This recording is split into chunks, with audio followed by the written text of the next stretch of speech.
একই ড্রেসিং রুমে তিনজন অধিনায়ক থাকতে পারেন না, ঠিক এমন কথাই বলেছেন নাজমুল হোসেন শান্ত, যেটা আসলে তার পছন্দ হয়নি। যদিও তিনি বলেছেন ব্যক্তিগত কারণে নয়, দলীয় স্বার্থেই টেস্ট ক্যাপ্টেন্সি থেকে অব্যাহতি নিয়েছেন।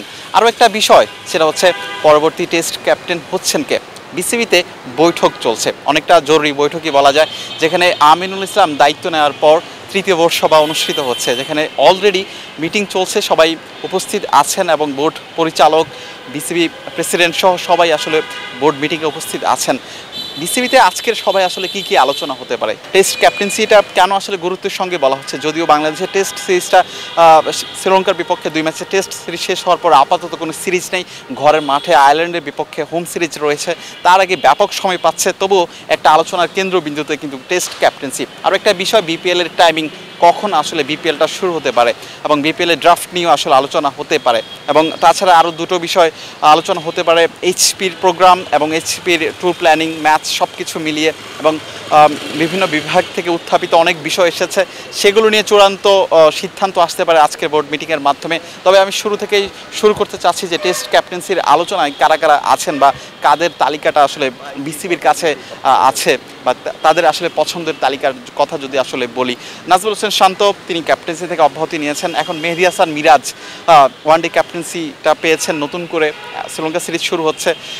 তিনি কি আসলে শান্তর জায়গায় ক্যাপ্টেন্সিটা নেবেন কিনা বা সেই দায়িত্বটা নিচ্ছেন কিনা।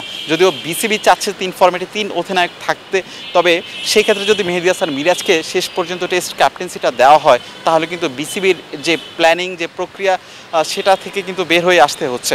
নাজমুল হোসেন শান্ত কিন্তু এই কারণে আসলে টেস্ট ক্যাপ্টেন্সিটা থেকে অব্যাহতি নিয়েছেন যে 3 ফরম্যাটে 3 ক্যাপ্টেন কেন, আসলে তার পছন্দ ছিল ওয়ানডে এবং টেস্ট দলকে নেতৃত্ব দিবেন। এর আগেও তিনি দিয়েছেন, অনেকটা গণমাধ্যমে খোলাসা না করলেও কিন্তু তার এই উক্তিতে বা তার মনোভাবে সেটাই বোঝা গিয়েছিল আসলে। তাছাড়া লিটন কুমার দাস 2026 টি-20 বিশ্বকাপ পর্যন্ত তিনি কুড়িভারকে দায়িত্ব নিয়েছেন, কুড়িভারকে নেতৃত্ব দিবেন। তো লিটনের কোনো সম্ভাবনা আছে কিনা, যদিও মুমিন হকের কথা আসলে আলোচনায় আছে যে মুমিন হককেও আবারও হয়তো বলা হতে পারে দায়িত্ব নেওয়ার জন্য। যদিও মুমিন হক অনেকবারই বলেছেন বাংলাদেশকে আর নেতৃত্ব দিবেন না বা তার সেই ইচ্ছাটা নাই।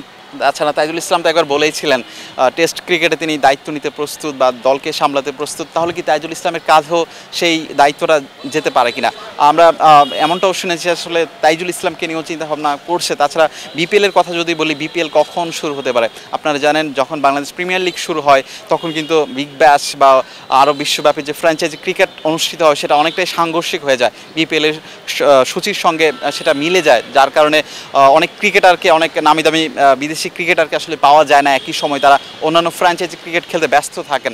সব কিছু বিবেচনা করবে বোর্ড এবং ড্রাফট কখন শুরু হবে বিপিএল। যদিও আমরা এমনটা শুনেছি যে এই বছরের শেষ দিকে তারা শুরু করতে পারেন, কিংবা নভেম্বর শেষ দিকে বা ডিসেম্বরেও শুরু হতে পারে। যদিও হোম সিরিজ এবং আরও অন্যান্য ঘরোয়া ক্রিকেটের সূচি রয়েছে, সব বিবেচনায় কিন্তু তারা আসলে সেই সিদ্ধান্ত নেবেন এবং টেস্ট ক্যাপ্টেন্সি, এইচপির প্ল্যানিং, বিপিএলের সময়সূচি কিংবা বোর্ডের বিভিন্ন বিভাগ থেকে যে সিদ্ধান্তগুলো এসেছে ক্রিকেট নিয়ে, সেই চূড়ান্ত সিদ্ধান্তগুলো আজকের এই বোর্ড সভার মাধ্যমে আসলে জানা যেতে পারে। বিলাল হোসেন শিমুল, ক্রিকেট 97।